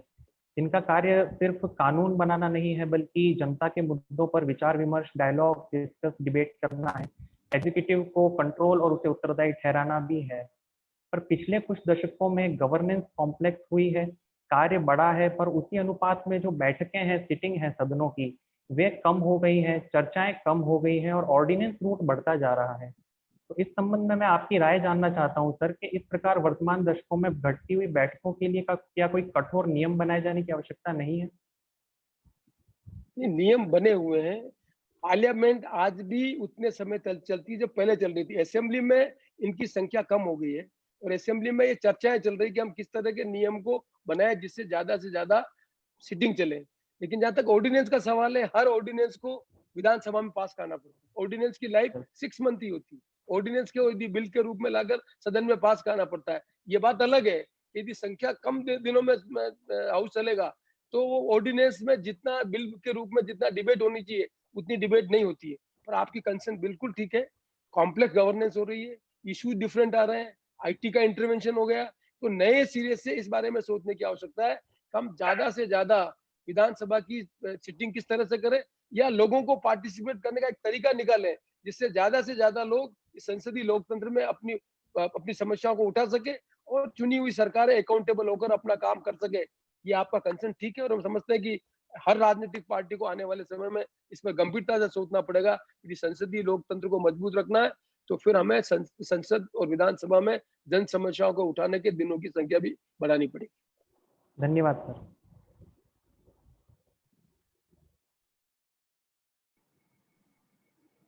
और कोई प्रश्न पूछना चाह रहे हैं? यस सर, पूछिए। मैं ये जानना चाह रहा था कि आप जैसे मेवाड़ से जुड़े हुए हैं तो टीएसपी एरिया की मुख्य समस्या क्या है? टीएसपी एरिया की जो मुख्य समस्या है, जब तक हम गर्ल चाइल्ड एजुकेशन और हम अपने इलाके के अंदर लोगों को रोजगार देने के लिए, रोजगार देने का मतलब ये है कि हम उनकी क्षमता का संवर्धन नहीं करेंगे, स्किल डेवलपमेंट नहीं करेंगे, यदि रोजगार की संभावना नहीं बढ़ेगी तो हमारे बड़े इलाके में जमीन नहीं है, फॉरेस्ट का डिफोरेस्टेशन हो रहा है। तो ये नौजवान पीढ़ी के जो आदमी है ट्राइबल सब प्लान के अंतर्गत, उन लोगों को जैसे पहले जनरेशन की एग्रीकल्चर कर रहे हैं वैसे पहले जनरेशन के बच्चे पढ़ लिख कर आगे नहीं बढ़ेंगे, तब तक उस समाज को आगे बढ़ाने की तीव्र गति से हम काम नहीं कर सकते। इससे मुझे कोई पूछे तो मेरी बिल्कुल ही मान्यता है कि जब तक हम एजुकेशन के संबंध में आदिवासी इलाके में जोर नहीं देंगे, खास तौर से गर्ल चाइल्ड एजुकेशन को बहुत बढ़ाने की आवश्यकता है, ड्रॉप आउट को रोकने की आवश्यकता है, क्वालिटी ऑफ एजुकेशन बढ़ाने की आवश्यकता है। खाली एजुकेशन नहीं, यदि आदिवासी बच्चे को प्राइवेट सेक्टर में जाना है तो उसको स्किल के साथ अंग्रेजी बोलना भी आना पड़ेगा, लैंग्वेज भी आनी पड़ेगी, मैथमेटिक्स भी समझना पड़ेगा। तो क्वालिटी ऑफ एजुकेशन को बहुत अच्छे ढंग से हमें ट्राइबल इलाके में इम्पार्ट करने की जरूरत है। ज्यादा जरूरत हमें focus quality of education tribal में करने की आवश्यकता है। चाहे इसके लिए हमें अलग अध्यापक लगाना पड़े, अलग हमें इंटरवेंशन करना पड़े, लेकिन हमें बहुत बड़े पैमाने पर क्वालिटी ऑफ एजुकेशन का इंटरवेंशन आदिवासी इलाके में करने की जरूरत है, जिससे वो जनरेशन आगे बढ़कर अपने अपने अपने क्षेत्र का विकास कर सके और अपने माता पिता की आकांक्षाओं को पूरा कर सके। नमस्ते सर, मेरा नाम यतेंद्र पोरवाल है, मैं चित्तौड़गढ़ जिले का हूँ। सर मेरा एक प्रश्न था कि सर हमारे यहाँ कई बार ये ऐसी समस्या देखने को मिलती है कि जो रावत भाटा वाला क्षेत्र है जो कि कोटा के ज़्यादा नज़दीक है, लेकिन फिर भी उसे चित्तौड़गढ़ क्षेत्र में शामिल किया तो काफ़ी प्रशासनिक समस्याएं आती है उसमें। तो क्या, और ऐसी कई मांगे, जैसे उदयपुर में भी सलूम्बर को एक नया जिला बनाने की कई बार मांग उठती है, तो क्या हमें वापस से नई प्रशासनिक व्यवस्था को रीडिज़ाइन करना चाहिए इसके लिए? समय समय पर ये होता रहा है। एक जमाने में उदयपुर जिले का बहुत बड़ा विस्तृत रूप था, राजसमंद भी उसका पार्ट था। 1980s के बाद जाकर राजसमंद जिले की अवधारणा बनी, तो उदयपुर जिले से राजसमंद जिला अलग बना। जैसे जैसे पॉपुलेशन बढ़ेगी, जैसे जैसे समस्याएं बढ़ेगी, जैसे जैसे प्रशासनिक व्यवस्था को ठीक करने का काम होगा, वैसे वैसे बाउंड्री भी रीडिफाइन होगी, चाहे डिस्ट्रिक्ट की हो चाहे तहसील की हो। तो आपका जो प्रश्न है वो ठीक है, रावत बाटा की प्रॉक्सिमिटी कोटा के पास है, चित्तौड़ से दूर पड़ता है, ये समस्या है। लेकिन जैसे जैसे ये आवश्यकता होगी वैसे वैसे इसका भी रीऑर्गेनाइजेशन होगा।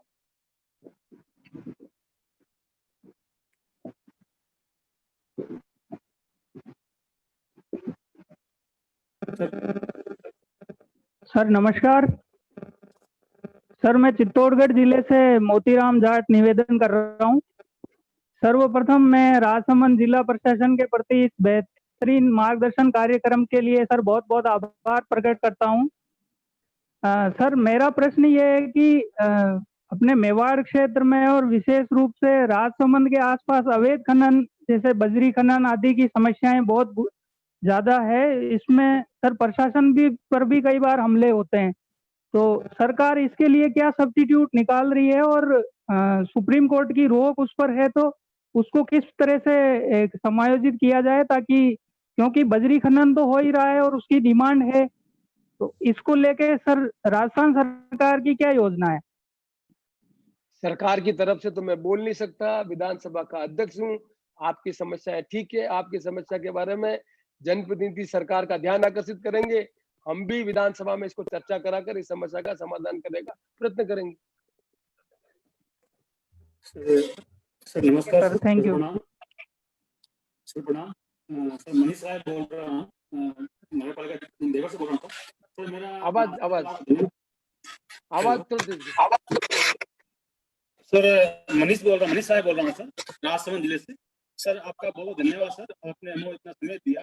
सर मेरा एक प्रश्न है सर, जब से सर आप विधानसभा अध्यक्ष बने हैं तब से विधानसभा अध्यक्ष का पद एक जनता से जुड़ा है। तो सर मैं जानना चाहूंगा कि सर आपने अपने वर्तमान कार्यकाल में विधानसभा अध्यक्ष के रूप में क्या क्या नवाचार सर विधानसभा में किए?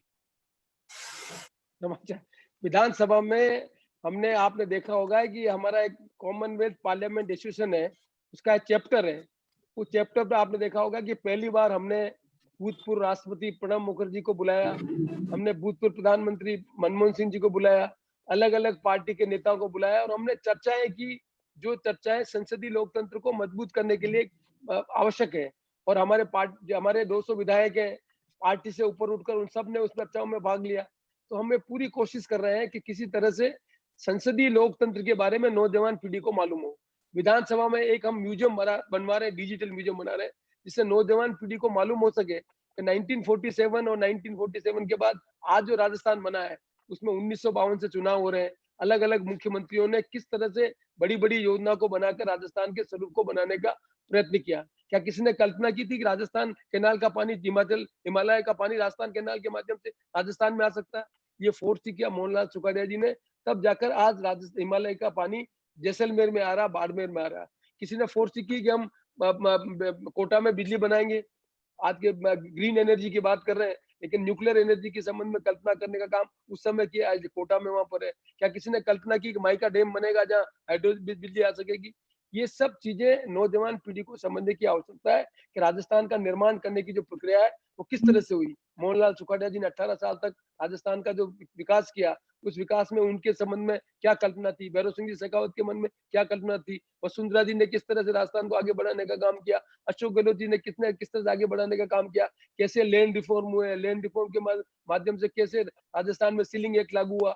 ये नौजवान पीढ़ी को समझाने के लिए हमने एक डिजिटल म्यूजियम की भी स्थापना राजस्थान में कर रहे हैं, जिससे नौजवान पीढ़ी समझ सके कि राजस्थान का जो विकास हुआ है वो किस तरह से हुआ और आने वाले समय में हम राजस्थान को किस गति से आगे ले जाएंगे, ये जानकारी देने का काम हम विधानसभा के माध्यम से नौजवान पीढ़ी को करना चाहते हैं और इस समय हमने प्रयत्न किया और आने वाले समय में और नवाचार करेंगे। सर धन्यवाद सर। सर मेरा एक प्रश्न और था सर। सर आरकेसी एक सरकारी संस्था है सर, तो सर हम देख रहे हैं कि काफी समय से जो आरकेसी के मेंबर की जो सीट्स हैं सर वो वैकेंट चल रही है, जिससे जो भर्तियां हैं वो विलंब होता है। तो सर क्या एक विधानसभा अध्यक्ष महोदय के रूप में और हमारे स्थानीय विधायक महोदय के रूप में इस और सरकार का और विधानसभा अध्यक्ष महोदय का कोई कदम या कोई प्रयास रहा है सर, ताकि जो वैकेंसीज हैं मेंबर्स की वो भर सके, वो जो विलंब होता है वो नहीं हो, ताकि हमको राहत मिल सके? आपकी भावना को राजस्थान सरकार की तरफ ध्यान आकर्षित करेंगे और आशा करेंगे कि आरपीएससी के मेंबरशिप पूरी हो और आरपीएससी फंक्शनल काम करके समय समय पर अपना इंटरव्यू करे। इस संबंध में राजस्थान सरकार का ध्यान आकर्षित करें। जी सर, धन्यवाद सर।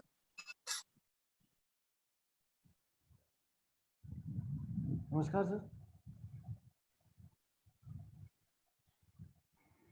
हाँ बोलिए, आवाज आ रही है आपकी? नमस्कार सर, मैं दिव्यराज सिंह निवेदन कर रहा हूँ सर राजसमंद से। सर मेरा ये मानना है कि राजसमंद एक माइनिंग बेल्ट है, रेवेन्यू तो काफ़ी जनरेट करता है, लेकिन अपने राजसमंद के अंदर सर बड़े इंस्टीट्यूट डेवलप नहीं हो पाए शिक्षा के क्षेत्र में। विकास जो था, तो एक प्रशासक के रूप में हमारी क्या जिम्मेदारी हो सकती है, ताकि हम फ्यूचर के अगर प्रशासक बनते हैं तो अपने इस जिले के प्रति हमारी क्या जिम्मेदारी होती है, आपका क्या मानना है सर? प्रशासक के रूप में आपकी जिम्मेदारी बनती है सरकार, चुनी हुई सरकार जो नीतियां बनाती है, नियम बनाती है, कार्यक्रम बनाती है, उनको लागू करो। उससे ज्यादा हमारी जिम्मेदारी प्रशासक के रूप में नहीं होती। कि नीति बनाकर आगे बढ़ाने का काम पॉलिटिशियन का होता है, जनप्रतिनिधि का होता है, वो नीति बनाते हैं, वो नीति बनाकर वो काम करते हैं। प्रशासक के रूप में आपकी जिम्मेदारी बनेगी कि हम अपने इलाके के जो नियम और कानून है उनका पालन करें। एक जनप्रतिनिधि के रूप में आप एक सिटीजन के रूप में आपके मन में जो कल्पना है राजसमंद के विकास की, उस कल्पना को हम अपने राजनीतिक पार्टी के जो हमारे साथी हैं उनके सामने उठाए, वो उन समस्याओं को उठाकर जनप्रतिनिधि के सामने रखे। वो चुनी हुई सरकार जो नीतियां बनाएगी वही नीतियां हमारे राजसमंद को विकास बनने में आगे बढ़ाने में मदद करेगी। एक प्रशासक के रूप में आपकी भूमिका लिमिटेड है। जो सरकार नीतियां बनाती है, कार्यक्रम बनाती है, उसको ईमानदारी से लागू करो। धन्यवाद जी सर। सर मेरा एक क्वेश्चन है सर। जी बोले। जी सर, अभी आपने टीएसपी क्षेत्र में रोजगार के लिए कहा, उसके संदर्भ में सर मेरा एक प्रश्न है। जिस 2014 में अनुसूचित क्षेत्र टीएसपी क्षेत्र नियम बनाए गए थे, उसमें प्रावधान था कि जो भर्तियां होंगी अधीनस्थ सेवाओं की, वहां पे स्थानीय लोगों को ही मौका दिया जाएगा केवल। साथ ही जो इस टीएसपी क्षेत्र में बाहर के गृह जिलों के कर्मचारी हैं जो यहाँ पे काम कर रहे हैं, उनसे विकल्प पत्र लिए जाएंगे कि वो भाई आप यहाँ काम करना चाहते हो या बाहर काम करना चाहते हो। इससे उनके स्थानांतरण किया जा सके, जिससे क्या स्थानीय लोगों को रोजगार मिल सके। क्या सर ये सही नहीं है कि टीएसपी क्षेत्र में कार्य करने वाले बाहर के कर्मचारियों का स्थानांतरण उनके जिलों में किया जाए, जिससे स्थानीय लोगों को रोजगार मिल सके? जबकि सर जो बाहर के कर्मचारी हैं उनके द्वारा भी ये मांग की जा रही है, धरने ज्ञापन दिए जा रहे हैं कि हमारा स्थानांतरण गृह जिलों में किया जाए, जिससे बाहर यहाँ स्थानीय लोगों को रोजगार मिल सके। सर इस संबंध में आपकी क्या राय है? रोजगार और दो अलग अलग चीजें हैं। रोजगार का संबंध सरकारी नौकरी से नहीं है। सरकारी नौकरी में तो सरकार जो पोस्ट फिक्स करती है, जिसमें गवर्नमेंट का प्लान के अप्रूवल होती है, जितनी पोस्टें होती है वही उसमें पोस्टिंग होती है। अब आपने जो इशू उठाया वो सरकार से संबंधित इशू है। स्पीकर के रूप में मेरी भूमिका ये नहीं बनती है। मेरी भूमिका ये बनती है कि आपको समझाने की रोजगार का कोई संबंध इससे नहीं है। रोजगार का संबंध तो है कि हम ये सारी सीटें ट्राइबल के लिए रोक दें, तब वहां पर वो सरकारी कर्मचारी वो आएंगे। यदि ये रोक देंगे तो दूसरी जगह सरकारी नौकरी कम हो जाएगी। पूरे राजस्थान में जो कोई वैकेंसी निकलती है तो राजस्थान की जितनी पॉपुलेशन के उसके हिसाब से सरकार निर्णय करती है। यदि हम ये कर देंगे कि भाई टीएसपी इलाके में टीएसपी के आदमी रहेंगे तो बाकी इलाके में उतनी पोस्टें कम हो जाएगी। ये सब समस्याएं सरकार के सामने। आपकी जो समस्या है हमारे रोजगार कैसे पैदा हो, वो रोजगार का संबंध सरकारी नौकरी से नहीं है। सरकारी नौकरी की तो लिमिटेशन है, सरकारी नौकरी तो लिमिटेड बढ़ती है, लेकिन रोजगार के संसाधन का मतलब सेल्फ एम्प्लॉयमेंट के संबंध में हम अपनी ट्रेनिंग लें, स्किल डेवलपमेंट करें, वो काम करें। वो रोजगार की संभावना बढ़ाने का काम हमारे इलाके में तेज गति से होना चाहिए, जिससे ज्यादा से ज्यादा लोगों को रोजगार मिले। और वो स्किल ट्रेनिंग का जो काम है, टेक्निकल एजुकेशन है, टेक्निकल एजुकेशन जितनी इम्पार्ट होगी, टेक्निकल एजुकेशन जितनी हम लेंगे, उतना ही हमारी एम्प्लॉयबिलिटी बढ़ेगी। Thank you sir. बस अब एक और अंतिम प्रश्न कोई भी पूछना चाहे।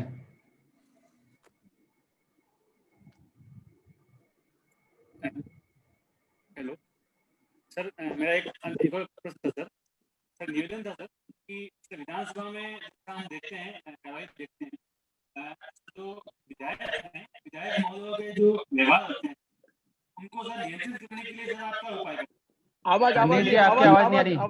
आवाज करो प्लीज। हेलो सर, विधानसभा में आप एक अच्छा मॉनिटर की तरह कार्य करते हैं, तो सर आप अपनी कक्षा में विधानसभा में जो विधायक महोदय हैं उनके व्यवहार को नियंत्रित करने के लिए सर मुख्य रूप से क्या उपाय करते हैं सर?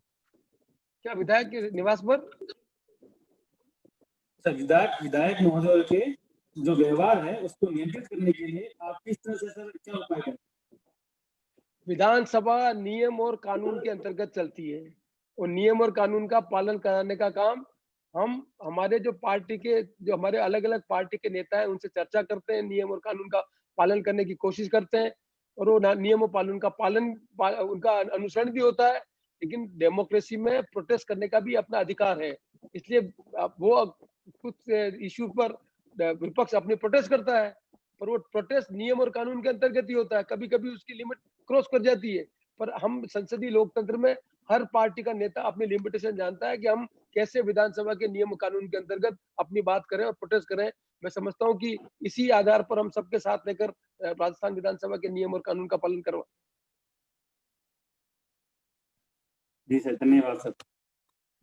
सर ट्यूशन खत्म हुए सर, आपका अंतिम आशीर्वचन दे दें सर बच्चों को। मैं एक बार पुनः कलेक्टर साहब, दिनेश जी, मैम, एसडीएम साहब, सीओ साहब और आपके जितने साथी उनको बहुत बहुत धन्यवाद देता हूं। और जिस तरह की आपने प्रारूप बनाया है, मैं आशा करता हूं उस प्रारूप के माध्यम से जो हमारे जितने भी अभ्यर्थी जो नए एडमिनिस्ट्रेटर बनना चाहते हैं वो उसका लाभ उठाकर बड़े आत्मविश्वास के साथ इंटरव्यू देंगे। और जैसे आपकी मन में कल्पना विजय भव, मैं आशा करता हूं कि ज्यादा से ज्यादा जो आपके इस कार्यक्रम से जुड़े हुए हैं वो सफल आरएस ऑफिसर बनकर अपने जीवन को आगे बढ़ाने का काम करें और आने वाले समय में प्रदेश को आगे बढ़ाने में अपनी भूमिका का निर्वहन करें। एक बार मैं व्यक्तिगत तौर पर आपको सबको बहुत बहुत धन्यवाद देता हूं कि ऐसी भी कोचिंग संभव है। ये हमारा विद इन लिमिटेशन ब्यूरोक्रेसी कर सकती है, जिलाधीश महोदय आप सब कर सकते हैं। ये सबके लिए उदाहरण और हम आशा करते हैं कि आपके इस उदाहरण का लाभ उठाकर हमारे ज्यादा से ज्यादा जितने भी अभ्यर्थी हैं वो सफल होंगे और आने वाले समय में ज्यादा से ज्यादा हमारे इलाके के जो लोग हैं वो कॉम्पिटिटिव एग्जाम में बैठकर एडमिनिस्ट्रेटर बनने की कल्पना को साकार करें। धन्यवाद सर, बहुत बहुत आभार सर, बहुत बहुत धन्यवाद। आज जो प्रश्न पूछे गए हैं बहुत ही वैरायटी वाले थे। एक विधायक के नाते, एक विधानसभा अध्यक्ष के नाते, एक जनप्रतिनिधि के नाते उन प्रश्नों का आंसर न देकर आपने एक प्रोफेसर और गुरु और अभिभावक के नाते उनका उत्तर दिया है सर। सर एक मेरी भी इच्छा है, निवेदन है कि एक फैक्ट मैं आपके सामने रखना चाहता हूँ। सर एक प्रश्न पूछा गया था कि टीएसपी एरिया में पैसा एक्ट कितना प्रभावी रूप से लागू हुआ है। तो आपके मार्गदर्शन में आदरणीय जिला कलेक्टर की कुशल नेतृत्व में और सीओ मैडम की प्रेरणा से हमारे राजसमंद में सर 6 जो पंचायतें हैं जो टीएसपी में आती हैं, 5 कुंभलगढ़ ब्लॉक की हैं और एक खमनौर ब्लॉक की कालीवास है सर। उसमें सभी जगह पर विलेज वाइज साधारण सभा जो ग्राम सभा है उस ग्राम सभा का आयोजन किया जा चुका है सर। एजेंडा हमने जिला परिषद से बनाया था और उनको दिया था और पिछले 2 महीने में सभी जगह वहाँ पर महिला समूह की बच्चों के अधिकारों को लेकर और टीएसपी एरिया के डेवलपमेंट के लिए उन एजेंडे बिंदुओं पर ग्राम सभाओं का आयोजन विलेज वाइज हो चुका है सर। तो हम प्रयास कर रहे हैं सर यहाँ पर भी हम कुछ अच्छा कर सकें, कुछ बेहतर कर सकें सर। बहुत बहुत आभार। मैं इन शब्दों में आभार ज्ञापित नहीं किया जा सकता सर। आज जो आपने समय दिया है वो सभी स्टूडेंट्स के लिए अभूतपूर्व हैं। मैं धन्यवाद ज्ञापित करने के लिए आदरणीय सीओ मैम को आमंत्रित करता हूँ।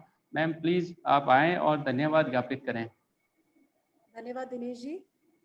आज के इस विजयी भव कार्यक्रम के उद्घाटन सत्र में हमारे बीच में मौजूद श्रीमान विधानसभा अध्यक्ष महोदय डॉक्टर सीपी जोशी सर, आदरणीय जिला कलेक्टर सर और सभी अभ्यर्थी, सभी अधिकारीगण, एसीओ साहब, मैं आज जिला प्रशासन की तरफ से, जिला प्रशासन और विशेष करके जिला परिषद की तरफ से माननीय विधानसभा अध्यक्ष महोदय का बहुत बहुत धन्यवाद देती हूँ सर।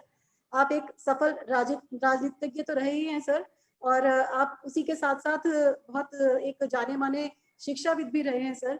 तो निश्चित रूप से आपका जो ये अनुभव है, लंबा अनुभव है सर, शिक्षा के रूप में भी और राजनीतिक रूप में भी, उसका लाभ लेने का आज जो सुनहरा अवसर है, ये ना सिर्फ जो 50 से ऊपर अभ्यर्थी, आरएस अभ्यर्थी आज आपको सुन पा रहे हैं सर, उनको मिला है, बल्कि हम सभी का ये सौभाग्य है सर कि हम सभी को आज आपके आशीर्वचन सुनने को मिले हैं सर। मैं समझती हूँ कि आज का जो सत्र है, पहला सत्र, उससे निश्चित रूप से जो भी अभ्यर्थी ये सुन पाए हैं, जो इंटरेक्ट कर पाए हैं, उनका भी, और साथ में जो अन्य जो इंटरेक्ट नहीं कर पाए हैं उन सभी का जो सेल्फ कॉन्फिडेंस है वो निश्चित रूप से बढ़ा होगा। और मैं आप सभी को ये कहना चाहूंगी कि आपकी पर्सनैलिटी डेवलपमेंट के लिए ये कार्यक्रम किया जा रहा है और समय समय पे आपके मॉक इंटरव्यूज भी लिए जाएंगे। तो आप हर सत्र में मौजूद रहें। जितने मॉक इंटरव्यूज आप अटेंड करेंगे, आपको उतना ही अच्छा गहराई से चीजों को एनालिसिस करने का और जवाब देने का एक्सपीरियंस शेयर कर पाएंगे आप एक दूसरे से। मैं श्रीमान जिला कलेक्टर महोदय का भी बहुत बहुत धन्यवाद देती हूँ सर कि आपने सतत रूप से गाइडेंस दी सर, इसीलिए एक अच्छा कार्यक्रम आयोजित हो पाया है। और दिनेश जी का मैं विशेष धन्यवाद देती हूँ क्योंकि एसीओ साहब ने एक विजन के साथ में इस कार्यक्रम को शुरू किया है और आने वाले जो 15 दिन है सर, उसमें निश्चित रूप से हमारी कोशिश ये रहेगी कि अधिक से अधिक बच्चे जो हैं, अधिक से अधिक जो अभ्यर्थी हैं, उनको हम इस प्लेटफॉर्म पे लाएं सर। और जो हमारे पूरा पैनल है सर, उसमें बहुत अच्छे लोगों को इसमें शामिल किया गया है, तो उसका निश्चित रूप से सभी को फायदा मिलेगा, ऐसी मेरी अपेक्षा है सर। आपका सर बहुत बहुत धन्यवाद जिला प्रशासन की ओर से सर, और यहाँ उपस्थित सभी का बहुत बहुत धन्यवाद देते हैं सर। सभी को शुभकामनाएं। Thank you sir. आपका आदेश हो तो सर इस सत्र को समाप्त करें सर। धन्यवाद दिनेश जी, एक बार और पुनः आपको बहुत बहुत धन्यवाद। Thank you sir. Thank you all. Thank you.